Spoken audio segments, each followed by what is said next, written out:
vamos a ver como tal pulpa. La pulpa va a ser el que nos va a dar la vitalidad. Más lejos. La vitalidad a nuestro diente. ¿Sí? Como ustedes ven, tenemos pulpa cameral y pulpa radicular. La pulpa cameral va a ser igualita que una pieza dental. Va a tener una cara distal, una cara mesial, oclusal, vestibular, igual hasta un piso de cámara oclusal. ¿Ya? Si ustedes pueden observar cómo es amplia, cuando, por ejemplo, sus pulpas de ahorita son grandes, son muy amplias. Los cuernos pulpares, que son estos de aquí, tienen una relación no estrecha, pero no, si una caries les afecta muy rápido. ¿Por qué? Porque los cuernos pulpares como tal están cercanos a la dentina o más prominentes se llaman. ¿Ya? ¿Qué pasa cuando envejecemos, cuando vamos teniendo nuestra edad? Ay, no se ha cambiado aquí. Este es un ejemplo, obviamente brusco, no es que los cuernos pulpares van hasta el esmalte, no. Sino que cuando nosotros estamos jóvenes, toda la pulpa es amplia, tiene muchas células, tiene muchísima vascularización, muchísima inervación. Pero cuando vamos envejeciendo, la pulpa se va achicando. ¿Por qué? Porque la dentina como tal sigue formando. ¿Qué decíamos de dentina? Se forma a lo largo de toda la vida. ¿Ya vimos cuánto de dentina se forma la dentina primaria? De 4 a... Las unidades de micro. 4. 4. Y la secundaria de 1 a 1.5 al día. Entonces, es continua la formación de dentina. Cuando va envejeciendo, la dentina se sigue formando como tal y llega a un punto incluso donde tapa por completo a la pulpa. ¿Ya? Ya vamos a ver más adelante las enfermedades que puede haber. Entonces, diferencia entre una pulpa joven y una pulpa envejecida es que netamente los cuernos van a ser prominentes. Aquí ya los cuernos van a ser más delgaditos, más pequeñitos. Células van a ser escasas. Aquí van a haber muchísimas células, muchísima irrigación, muchísima inervación. Todo en abundancia. ¿Ya? Incluso el tamaño como tal es mucho más grande la pulpa en un estado joven que ya cuando va envejeciendo. ¿Sí? Otra característica de la pulpa es que no solo tiene los conductos radiculares, sino también tiene varios conductitos. Si ustedes ven, puede estar un diente formado por todos estos de acá. Conductos laterales, conductos accesorios, intercomunicantes, conducto bifurcante, ¿sí?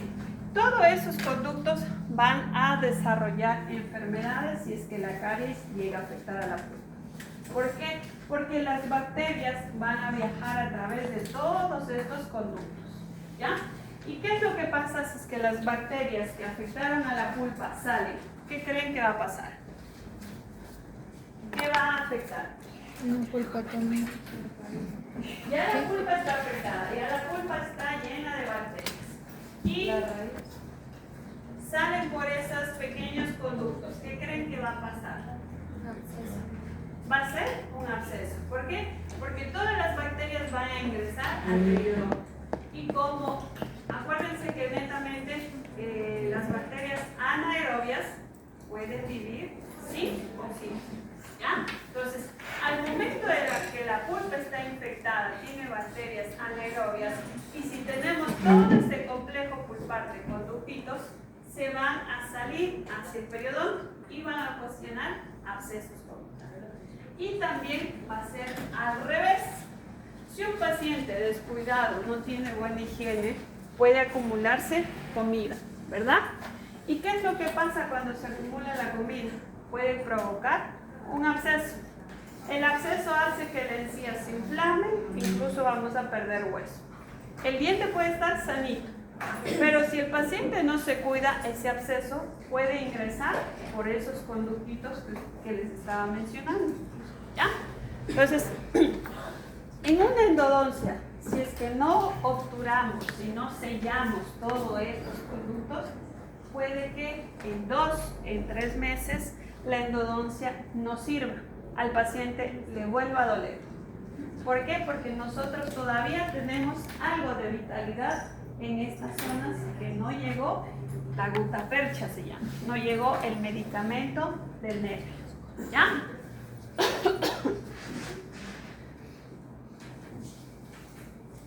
Entonces, ya adentrándonos con lo que es la pulpa, va a tener estas diferentes capas. Desde la parte externa, que tenemos aquí la predentina. ¿En qué nos ayudaba la predentina? Netamente es un armazón de la pulpa. ¿Ya? Evita como tal pasar sustancias desde la pulpa hacia la esmalte y viceversa. Debajo de esta predentina vamos a tener una capa odontobláctica. El nombre mismo lo dice, van a estar los odontoblastos. ¿Se acuerdan cuando hablamos de prolongaciones odontoblásticas? Yo les dije que el cuerpo del odontoblasto va a estar en la periferia de la pulpa. ¿Ya? Entonces, esto recién estamos entrando en pulpa. La primera capa de la pulpa va a ser la capa odontoblástica.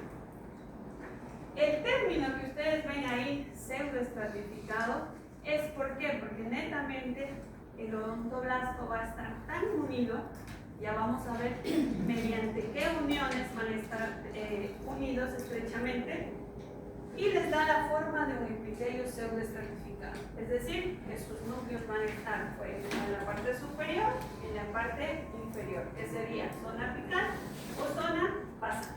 ¿Ya? La tercera capa como tal va a ser la zona acelular, o también llamada capa basal de Weil. Esto no significa que va a estar vacía, va a estar hueca, no va a haber nada, sino que significa que no van a haber células principales de la pulpa.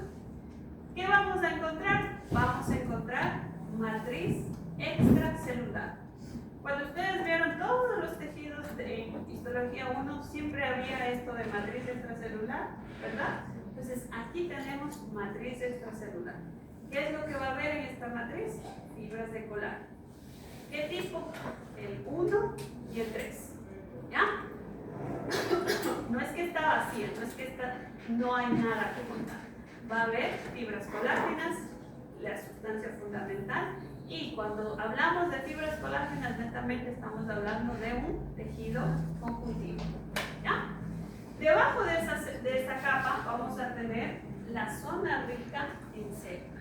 Aquí vamos a tener un montón de células, empezando por los fibroblastos. Los fibroblastos va a haber en mayor cantidad. Vamos a tener macrófagos, linfocitos, T y B. ¿Para qué sirven estos linfocitos? ¿Quién ha escuchado que se nombra a los linfocitos? Como defensa. ¿Verdad? Cicatrización. Sí hay, pero ¿en dónde más o dónde son principales? En la respuesta Inflamatoria. ¿Ya? Linfocitos B y linfocitos T. Macrófagos. ¿Para qué creen que tenemos en la pulpa? ¿Qué hacen los macrófagos? ¿Qué se acuerdan que hacían los macrófagos? La fagocitosis. Como todo nuestro tejido, de todo el organismo, produce, pero también tiene que excretar. ¿Ya? Es igual que en nuestra encía. Nosotros, el cuerpo como tal, produce fibras colágenas para que nuestra encía sea resistente, no se lastime por cepillarnos los dientes. Pero también hay una enzima que degrada esta producción. Porque si nosotros con nuestro cuerpo producía, llegamos a tener una encía tan encorvada, tan hiperplástica, que después nos va a perjudicar, se va a aumentar la encía, nos va a tapar los dientes. En pulpa pasa lo mismo. Esta pulpa va a producir sustancias, va a producir moléculas, va a producir fibras, y también tiene células que van a fagocitar los desechos que produce. ¿Ya? Ya más adelante hablamos de cada una de las células porque nos faltan más células que tiene. Y por último tenemos la capa donde ya está la parte nerviosa, el plexo parietal terráqueo. ¿Sí? Este es el principal que nos va a dar todas las señales de dolor. ¿Sí? Este es el plexo que va a ser el que hace que el diente nos duela de manera tan brusca. No sé quién tuvo dolor de muela alguna vez. Nadie todavía. Más les vale que son odontólogos. Ya, entonces dentro de la primera capa, como ya les dije, el cuerpo como tal del odontoblasto va a estar en la periferia. Y la prolongación se va a salir hacia la dentina. Es decir, que va a atravesar predentina y va a llegar a la dentina secundaria y hasta dentina primaria. ¿Ya? O sea que el cuerpo de los odontoblastos va a estar en la primera capa De la pulpa. Sí. No sé si se acuerdan esta de acá, esta diapositiva.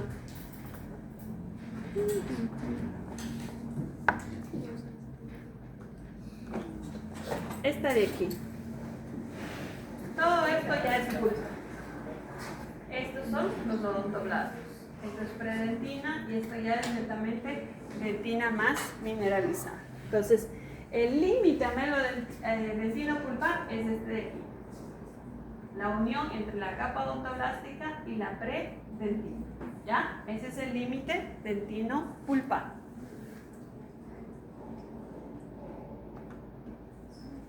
¿Se acuerdan que les dije que los odontoblastos como tal en su capa deben estar unidos formando una barrera? ¿Ya?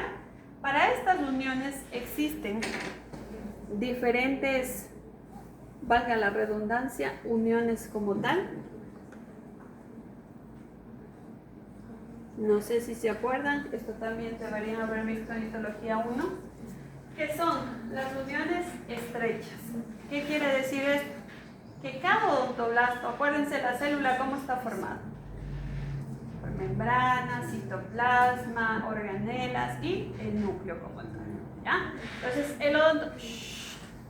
el odontoblasto como tal es igual, una célula común y corriente con todas las características.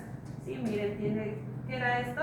Retículo endoplasmático, lisosomas, mitocondrias. Sí, el citoplasma como tal van a estar las organelas. ¿Ya? Estas uniones de acá, las uniones estrechas, ¿qué es lo que van a unir? La parte superficial de cada odontoblasto, es decir, su membrana. ¿Ya? ¿Para qué? Para que se forme como es como si colocáramos el cemento entre ladrillo y ladrillo. ¿Ya? ¿Para qué? Para que no pase ni la lluvia, ni el viento. Aquí lo que nos va a ayudar es a que todo lo que se produzca en la dentina no se traspase hacia la pulpa o viceversa. ¿Ya? Las uniones adherentes, ¿qué es lo que son? Los desmosomas. Se deben acordar de ese término. Netamente son uniones entre el citoplasma de cada odontoblasto. ¿Ya? Este citoplasma o esta unión como tal hace que toda esa capa reaccione cuando hay un impulso, ¿sí? No es que, por ejemplo, en la zona de cúspide llegó la cáliz y solo ese odontoblasto va a reaccionar, sino que gracias a estas uniones actúa toda la capa odontoblástica. ¿Ya? Ahora, las uniones en hendidura. Esto ya es netamente que cada odontoblasto o cada unión que se formó aquí va a tener canales. ¿Canales para qué? Para que se atraviese o se traspase información de célula a célula. ¿Ya? Aquí se van a traspasar glucosaminobucanos, se van a pasar iones, se van a pasar señales eléctricas. ¿Sí? Entonces, viene un impulso de un traumatismo de una caries, va a activarse toda la capa odontoblástica, no solo un odontoblasto. Cuando hay esto de dentina reparativa, que se mueven los odontoblastos, no solo actúa ese sector, sino actúa toda la capa odontoblástica. ¿Ya? Un ratito, ya mismo terminamos. Lo mismo pasa en un odontoblasto joven y adulto. El joven, ¿ustedes cómo ven? Redondo, cúbico, ¿no es cierto?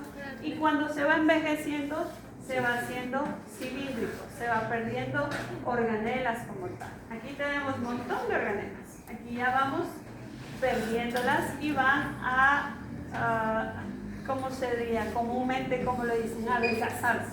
¿Ya? Tenemos las células que vamos a encontrar en la zona rica, que son fibroblastos en primera instancia, células endoteliales, células perivasculares, pericitos como tal, los macrófagos, linfocitos T, linfocitos B, y también vamos a encontrar las células de Schwann. ¿Cuáles eran esas, Durán? Las células de Schwann. Las células de Schwann. ¿Dónde he escuchado? Sistema nervioso. Ahí vieron eso. ¿Cuáles son esas? Luz Uriaga. ¿Cuáles son las células de Schwann?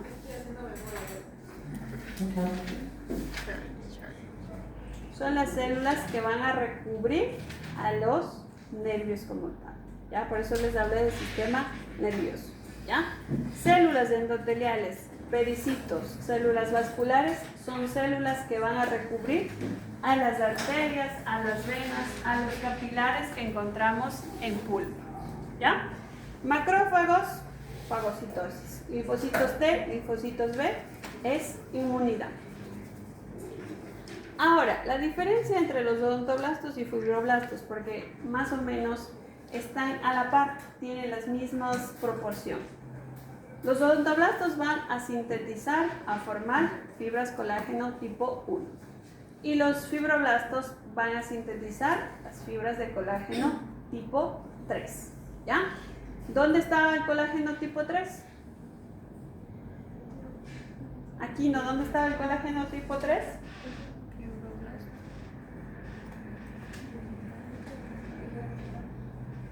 ¿Dónde? Sí, estamos hablando de la pulpa. ¿Dónde estaba? ¿En qué zona? En la zona acelular. ¿Ya? Por eso les dije, la zona celular no es que no tenga nada. Tiene matriz extracelular, fibras de colágeno tipo 1 y tipo 3. Ya sabemos por qué se aparecen estas. Porque netamente el odontoblasto produce fibras de colágeno tipo 1 y el fibroblasto produce la 3. Odontoblasto 1, fibroblasto 3. ¿Ya? Las arterias como tal dentro de pulpa no son iguales a cualquier tejido de la piel, sino estas son más delgadas, ¿sí? Y a pesar de que son delgadas, van a tener 3 capas. La capa íntima,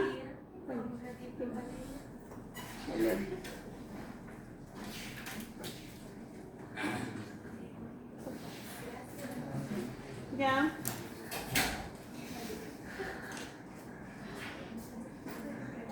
Tenemos la capa íntima, la capa media y la adventicia. ¿Dónde escuchamos este término de adventicia? En lo de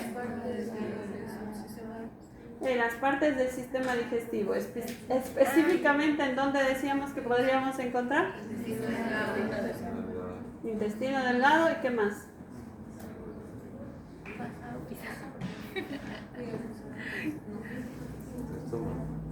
Acero.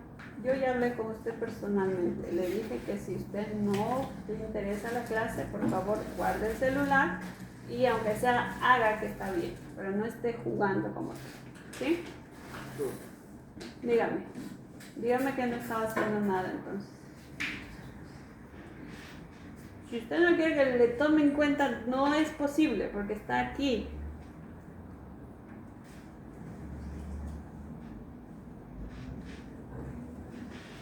Sistema nervioso como tal de la pulpa, vamos a tener fibras mielínicas y fibras amielínicas. ¿Ya? ¿Cuál es la diferencia? La conducción como tal, la conducción del impulso. ¿Cuáles son de conducción rápida? Las mielínicas. Y conducción lenta, las amielínicas. ¿Por qué es la diferencia igual? Por la vaina de mielina. ¿Sí? Las mielínicas como tal van a tener esa vaina de mielina. Y estas se van a localizar netamente en el plexo que les mencioné, el plexo parietal de Raschko. ¿Sí? ¿Y cuál es la otra característica? Las fibras amielínicas, al cruzar el límite dentino-pulpar, van a ser ya fibras amielínicas, es decir, de conducción lenta. ¿Ya? ¿Por qué les aclaro? ¿Por qué les digo esto? Porque netamente la producción de dolor a nivel de cuando la caries afecta dentina, hay 3 teorías como tal, ¿sí? Una de ellas, que es la más errónea, es que las fibras nerviosas están hasta esmalte. Eso no pasa, ¿sí? No hay fibras nerviosas en esmalte. La otra es que netamente el odontoblasto tiene el poder de conducción y va a transmitir los impulsos hacia el nervio. Eso tampoco es correcto. La que es correcta es la teoría hidrodinámica. ¿Qué quiere decir? Que netamente, ¿qué está internamente en los túbulos? Las prolongaciones odontoblásticas, líquido como tal, ¿sí? Entonces, cuando el diente, cuando la dentina recibe un impulso, recibe un traumatismo, las señales como tal, o el golpe, o la caries como tal, va a ser que internamente haya un movimiento de líquido, movimiento de la prolongación odontoblástica. Ese movimiento hace que se choque como tal con las terminaciones nerviosas y por eso ahí producimos el dolor. Por eso está que las fibras amielínicas pueden estar presentes en el dentino, mas no traspasarse el límite dentino-amelo-dentinario. Lo único que se atraviesa como tal es la prolongación odontoblástica. Y si atraviesa, ¿cómo se llamaba? Los usos, ¿sí? Atraviesa la prolongación, no atraviesa las fibras nerviosas. Que cuando la caries llegue aquí, al paciente sí le duela, es por la teoría hidrodinámica. Es decir, que dentro del túbulo hay movimiento, hay corrientazos y ese corrientazo llega hasta la terminación de las fibras amielínicas. ¿Ya? Por eso muchos de los pacientes con una caries pequeñita tienen un dolor exagerado, ¿sí? Y también porque si es hombre o mujer, es diferente. Los hombres siempre les duele.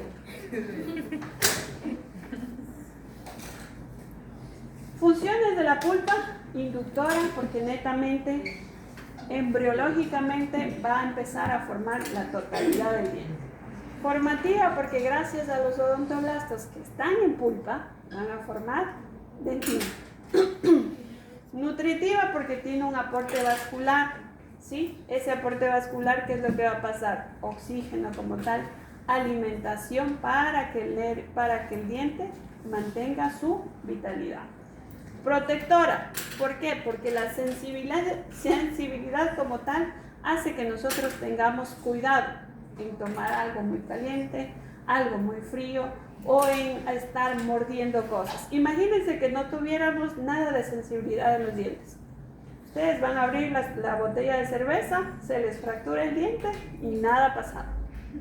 ¿Por qué? Porque no hay sensibilidad. Gracias a que tenemos sensibilidad en la pulpa, duele.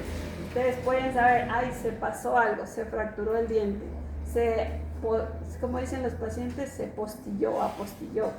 Entonces, gracias a eso, ustedes se dan cuenta que algo malo está en su diente.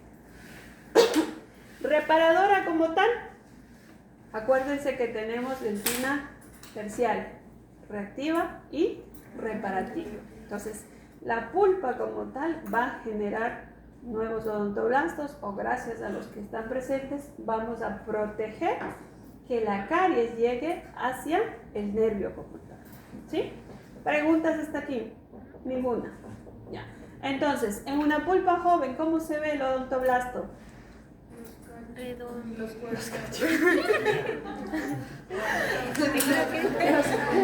Odontoblastos.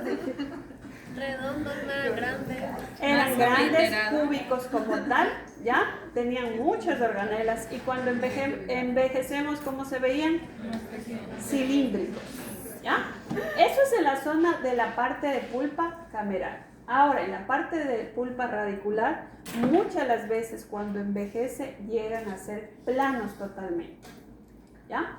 En pulpa joven son cúbicos y en pulpa envejecida son planos completamente. Hay ocasiones en donde la dentina llega a formarse tanto que tapa como tal al conducto radicular. Al momento que tapa, ¿qué creen que es lo que está tapando? Es decir, la dentina se forma aquí, todo esto llega a tapar toda esta sección. ¿Qué es lo que pasa internamente? ¿Cómo era la forma de la pulpa cuando era joven?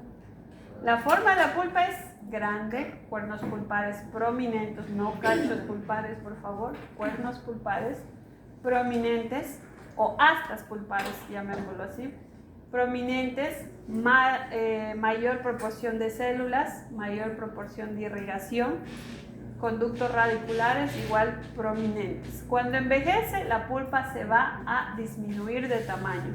Los cuernos pulpares llegan a ser totalmente planos, células disminuidas y vascularización disminuida. El punto que les puse, la dentina llega a formarse tanto que tapa esta parte. Esta cosita de aquí, esta salida se llama foramen apical. La endodoncia como tal nunca llega hasta el tope. Siempre tenemos que dejar un espacio como tal, ¿ya? Porque si nosotros llegamos hasta el tope, podemos llevar todas las bacterias que estaban aquí hacia la parte periapical. Entonces, por eso sí o sí tenemos que dejar ese espacio.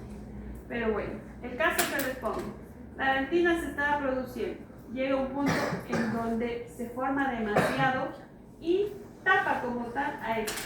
¿Qué es lo que creen que va a pasar? Tapa la entrada de toda la zona vascular, de la zona nerviosa. ¿Qué es lo que creen que va a pasar? No hay sensibilidad, mucha sensibilidad. ¿Sensibilidad? No, porque tapamos, ya no hay terminaciones nerviosas. ¿Qué creen que va a pasar?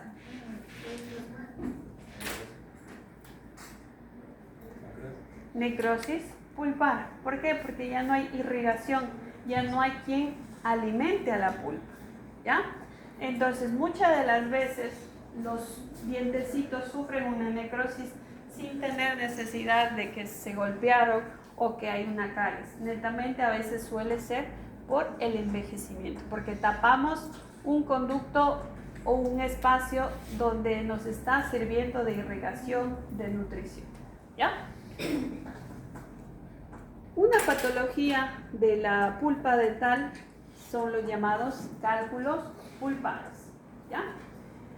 ¿Qué hace referencia a un cálculo? Una piedra como tal. Lo mismo pasa en pulpa. Se pueden formar estas piedras, ¿sí? ¿Cuál es la diferencia? Que si vamos a la microscopía como tal, van a ver cálculos que van a ser similares a un tejido de diente, similar al tejido dentinario. ¿Por qué? Porque van a tener túbulos dentinarios. Estos se llaman cálculos pulpares verdaderos, porque tienen la característica de una dentina como tal. Igualito, túbulos dentinarios tienen dentina peritubular, intratubular. Estos de aquí, ¿cómo los ven? Netamente como láminas, ¿ya? Son láminas concéntricas, sí de dentina, pero ya no tienen túbulos dentinarios. Entonces, estos son conocidos como cálculos pulpares falsos. La ubicación pueden estar libres internamente en la pulpa, ¿ya? Pueden estar adheridos tanto al esmalte, a la dentina, y pueden estar incluidos internamente dentro de dentina. ¿Cómo se ve radiográficamente? De esta forma.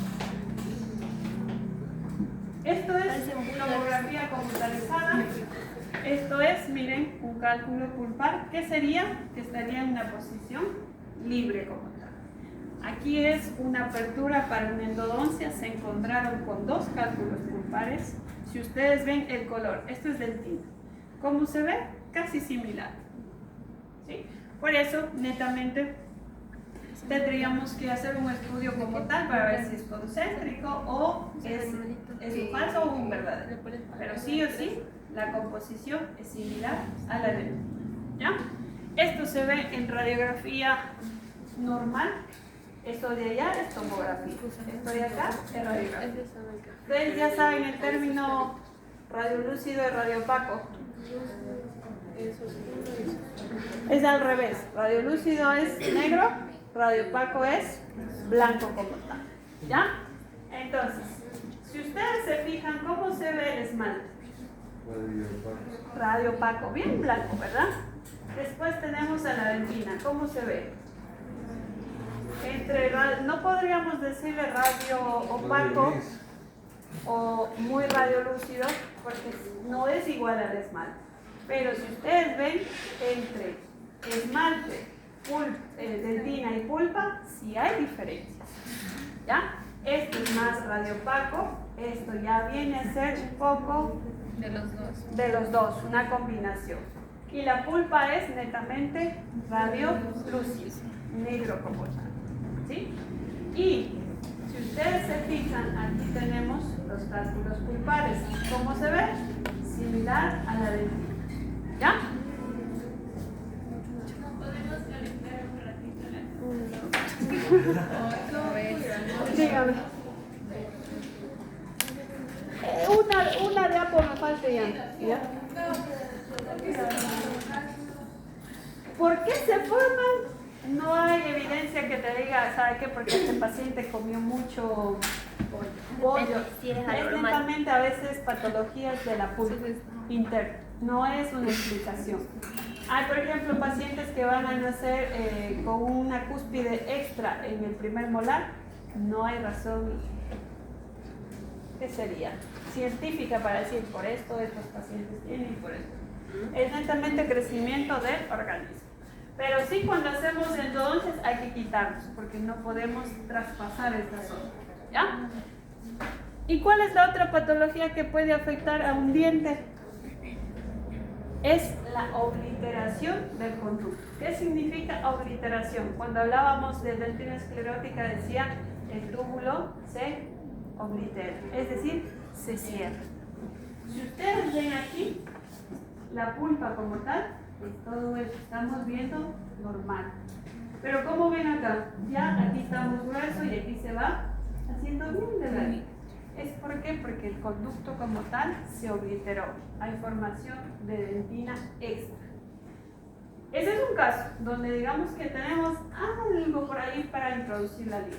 Pero hay otros casos como este, que no se ve nada, absolutamente nada. ¿Sí? Pero miren qué es lo que está pasando aquí. Ya se está empezando a formar una infección como tal. Entonces, sí o sí hay que hacer un tratamiento de endodoncia. ¿Cómo se hace? Eso ya es netamente de las especialistas, porque hacen tomografía con una guía quirúrgica para no poder nosotros irnos por otro lado, sino recto. ¿Ya? Porque si ven la diferencia, aquí tenemos un conducto bien bonito y aquí ya nos vemos, es nada. Por la formación extra de dentina. Y el último, ahora sí es el último. ¿Miren? ¿Creen que es normal esa raíz? Más fuerza. Está más gordita. Eso se llama hipercementosis. Ya en la otra clase vemos cemento como tal. Y esta es la formación extra de cemento. Esto extra puede hacer que se tape el conducto por donde entra la vitalidad del diente y hacer que se necrose también el diente. ¿Ya? Doc, ¿y eso también entra en el examen? ¿Cómo entra? O sea, Pulpa, sí. Sí. A ver, me mandó en el... ¿Ya se acabó la clase? Sí.